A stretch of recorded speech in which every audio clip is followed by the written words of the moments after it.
Shrimp is uniquely well suited to sheet pan dinners. That is, a meal where you throw all the components on one baking sheet, toss it in the oven, and then you're done. It's the universe's gift to weeknights. I'll show you 2 sheet pan dinners with shrimp. First thing is to get a pound of shrimp thawing. Unless I get them from a guy with a boat, I'm pretty sure I get the freshest product frozen. Just cover them in cool water and leave the water trickling. They'll be thawed in 10 minutes, and smaller shrimp would thaw even faster. Meanwhile, we can prep vegetables. Asparagus cooks in the exact same time as large shrimp. I usually take off the upper rubber band and leave the lower one. Go rinse those and then feel with the knife for the spot where the stems go woody. It's literally lignin, the stuff that turns plant stems into wood. The lignin creeps up higher the older the asparagus gets, and unfortunately this is pretty old, so I had to take off a lot. But it was all contained by that rubber band. On the sheet pan with those spears. I'll peel and chop a bunch of garlic for those. I like a lot of garlic on asparagus. I'm going to roast some big chunks of shallot. You could use any kind of onion, but the shrimp is our benchmark. I got to cut things into chunks that will cook in the same time as those pretty good-sized shrimp we've got. When I cut the root ends, I'm taking off only a tiny sliver because I want the base to hold those layers together on the sheet pan. Some corn on the cob. It's in season. One for me, one for Lauren. This will be a generous, protein-heavy meal for 2. If it's fresh, I like my sweet corn just barely warmed up, so not on the sheet pan yet. Throw all that onto the compost. I'll prep my fresh herb. This is lemon balm, which is exactly what it sounds like, but parsley would be great instead. I'm going big on the lemon theme today. Lemon zest plus garlic on asparagus is outrageous. Highly recommended. Save that lemon for squeezing when we eat. Shrimp is thawed. I usually buy it shell on, vein intact. It's a lot cheaper that way. Somebody told me about this fork trick where you push the tines of the fork up the back and then theoretically that pulls everything off in one go. Not really working for me. I'll go with my normal method, which is to use kitchen scissors. Just snip along the back, and this allows you to snip through the tail. It's really easy now to peel off the whole shell, including that bit on the tail. I usually dump my shells right into that same bowl, and the scissors have also left a shallow incision through which we can access the quote-unquote vein, the shrimp's intestinal tract. You can just pull it out. That gets to be a big deal with shrimp this size. You'd feel the sand in your mouth. With little shrimp, it doesn't really matter. Honestly, for a weeknight meal, you might prefer to buy pre-peeled shrimp. No shame in that. They're just a little pricier and maybe not as fresh. When I'm done, I'll drain those shells, either freeze them for stock right away or get them out of your kitchen. They'll start to smell rapidly. Then I can give these one more rinse. They'll brown better if they're dry, so a little paper towel on the pan, shrimp on top, dab them until dry. Time to season everything. Pepper on everything, salt on everything. They'll go easy on the shrimp. Shrimp tend to be soaked in brine as part of their processing. You could do Old Bay or some other classic seafood seasoning on the shrimp. I'm doing some garlic powder, onion powder, and smoked paprika. Drizzle everything with just a little olive oil. A little goes a long way, and then smoosh it all around. Get every piece of food coated in oil and seasoning. With the asparagus, you'll note the garlic pieces tend to slip down to the bottom. That's good. They'll be protected from burning down there. I'm tossing the shrimp last so that I don't pollute the other stuff with shrimpiness, though I suppose it doesn't matter. What does matter is getting everything spread out to an even layer. No 2 pieces should be overlapping.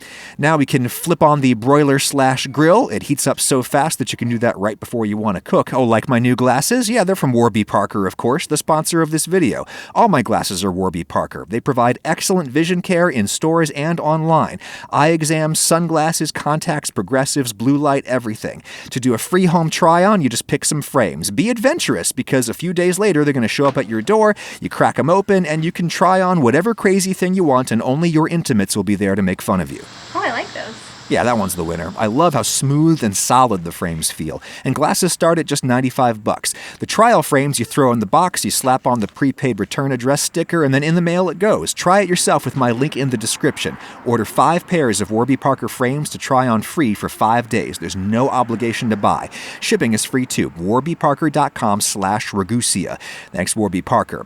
And in our tray goes, right under the red hot top element. I would guess shrimp this big would take maybe 6 minutes under there total.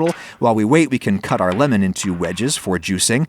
I'll just check the pan once halfway through. You could flip all the shrimp if you want. They cook more evenly this way, but sometimes I just leave them and side 1 gets super brown and crunchy while side 2 stays really moist. Either way is good. With the asparagus, you can just kind of nudge them to roll them around a little bit. Asparagus gets very meaty when it browns under the broiler. And those shallots we can safely roll around because we didn't slice off the bit at the base that holds the layers together. Now is when I'll throw on my sweet corn. Whoops, that that is overexposed. Try that again. If you like your corn more cooked, you could have had them in this whole time. Like I said, with fresh corn, I really just want to warm it up a bit, and 3 or 4 minutes under the broiler should do that just fine. Now I can melt a little butter on those and sprinkle with salt. The lemon balm I'll scatter on my shrimp, toss them around to wilt it a bit. Then everybody can dig in. Squeeze some lemon on, grab a shrimp. Man, I love a big chunk of roasted onion, and I love how the pan keeps everything warm. Yeah, if it's just the two of you, you don't even need plates. You just put the tray between you and you go to town. That said, you could feed more than 2 people from a single tray. For this next one, let's do a larger meal. Shrimp and tzatziki is an underrated combination. To make it, I'll need some grated garlic, which means I need to peel it without crushing it. Rolling loosens the skin enough that you can peel it off. You could chop it fine instead of grating. 1 large clove like this will be very strong in tzatziki because it's going to be raw. Zest up a lemon. You could skip that if you want to do vinegar instead of lemon juice. I quite like fresh mint in tzatziki, plus some fresh dill, though you could get by with just one or the other. Chop them up fine, and then all that goes into a bowl. Cucumber. The ones sold wrapped in plastic here in the States are marketed as English cucumbers. I really like them. You don't need to peel them or seed them. I'm only unwrapping half for now. Save the rest for later. Grate this half up nice and fine, and traditionally you'd squeeze that in cheesecloth or in a sieve or something to get out the excess water. Smashing with a paper towel works fine too. Cut the lemon and then maybe squeeze in just 1/2 for now. You can always add later. Then plain yogurt. I would guess about a cup for this much stuff. Stir that up and have a taste. Need salt, pepper, and a little olive oil in there is nice, and I'm going for the rest of the lemon, which will be very acidic, but I'm not using this as a dip or as a side dish as you would traditionally in Greece or Turkey. I'm using it as a sauce, so I need it to be stronger, and I need it to be thinner. I want a drizzling consistency. So it was dumb for me to bother squeezing out the cucumber juice. I gotta stir in a bunch of milk now to loosen this up. You can, of course, buy tzatziki. If you make it yourself, it's all the better to make it the day before. It improves in the fridge. Now get my shrimp thawing as before. A pound or half a kilo like this is enough for 4 people as long as you have plenty of other stuff. This time I'll season them with cracked whole seeds. I've got mustard seeds, celery seeds, and I'll put in some chili flakes. I want them big and chunky, but if I smash them just a little in the mortar and pestle, that'll release some flavor and it'll help them stick to the shrimp. Check out the girth of these leeks. Big leeks are good for roasting in whole rounds because you're going to have to sacrifice the outer layer or two. There's simply too much dirt hiding underneath them. Once you have those peeled off, give them a rinse and cut off the tops. There's probably dirt hiding in there too. Have a look. That one looks clean. Same thing on this one, and nope, look, dirt. We gotta cut a little further down to get past the dirt. These you can pull apart, wash off, and throw in stock. I like roasted leeks to be really crunchy, and again, I have pretty big shrimp, so I need to cut these rounds really thick if I don't want them to go too soft. If you like them softer, cut thinner rounds. I like them really crisp. Onto the tray. Since I have one, I'll slice up a red chili to roast with the leeks. It looks pretty, and I'm going for a spicy vibe with this tray. The leftover cucumber. Since I have it, I might as well slice it thin, and then we can have some fresh raw cucumber slices on the side, which is always a nice thing to have with a spicy meal. And for herb, I've got this fancy purple basil plant. Beautiful, but any herb could work. More of the dill left over from the tzatziki. Peel the shrimp as before and dump it on the tray. Then I'll grab a can of chickpeas and drain it in a sieve and rinse. Man, I love chickpeas, but real talk, they smell like dog food straight out of the can. On the tray they go, and I will blot dry both the shrimp and the chickpeas. I want to roast the chickpeas brown and crunchy, so dry helps.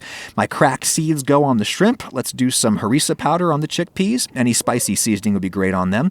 Just throw some pepper on the leeks, salt on everything, but again, go easy on the shrimp because they're already salty. The chickpeas might be a little salty too, depending on the can. Drizzle olive oil everywhere, get in and toss everything to get it all coated. And remember, everything's got to be laid flat and evenly spaced. I'll put those chili slices on top of the leeks so they get charred. Charred chili is awesome. Under the red hot grill we go. After about 3 minutes, I'll flip some stuff around. Shrimp, unfortunately, is a food that you just have to cook yourself a few times to get a feel for doneness. They're too small to get an accurate temperature reading on. You just got to cook them and find out how done you like them and learn what that looks like. I like them starting to get a little crunchy, which they are after 6 or 7 minutes. And the chickpeas are exploding. Be careful. They're basically like popcorn if you broil them dry. Super crunchy and delicious those are going to be. Make some room and throw on my cool cucumber slices. Scatter those basil leaves over everything. Then time to drizzle on my tzatziki sauce. A nice cool combination with spicy shrimp. What a feast this is. Easily enough for 4 people. Super healthy, cheap, and done in a flash. If the leek rounds are too big to eat, don't try cutting them up. Just try sliding off a few rings at a time. Nice. I hope I've given you a few ideas that you could try. The beauty of shrimp is it cooks in about the exact same time as vegetables. So throw some on a pan with veggies and call it a night.